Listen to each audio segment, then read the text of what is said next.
எத்தனை வருஷம் நீங்க உட்கார்ந்து எத்தனை கோடி ரூபாய் சொத்து சேர்த்தீங்கனாலும் டிராப் ஆஃப் கருணை உங்ககிட்ட இல்லைன்னா சத்தியமா சொல்றேன், உங்க பிறவி அடுத்த பிறவி ரொம்ப மோசமா இருக்கும். மாசம் வெறும் 20,000 தான் சம்பாதிக்கணும், இதை எடுத்து எங்க நான் போய் வெளியே கொடுக்கறது அப்படி நினைக்காதீங்க. 20,000 சம்பளமா இருந்தாலும் உங்களுக்கு இருக்கக்கூடிய ஏகப்பட்ட பிரச்சனை.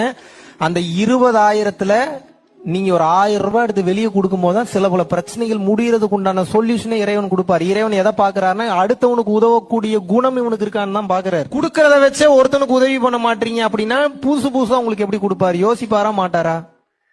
நீங்கள் கொடுக்கறீங்கல்ல, கொடுக்கக்கூடிய விஷயம் பணம் மட்டும் நான் சொல்ல, எல்லாத்தையும் சொல்ல. தெரிஞ்ச அறிவை கொடுங்க, தெரிஞ்ச பொருளை கொடுங்க, சத்தியத்தை ஷேர் பண்ணுங்க, உங்களுக்கு தெரிஞ்ச விஷயங்களை ஷேர் பண்ணுங்க. வாரி வாரி கொடுத்துக்கிட்டே இருங்க. கொடுக்கணும். நீங்க நான் என்ன சொல்றேன், உங்களை உங்க கையால உங்க ஏரியால உங்களுக்கு யாருக்கு பிடிச்சிருக்கோ அவங்களுக்கு கொடுங்க.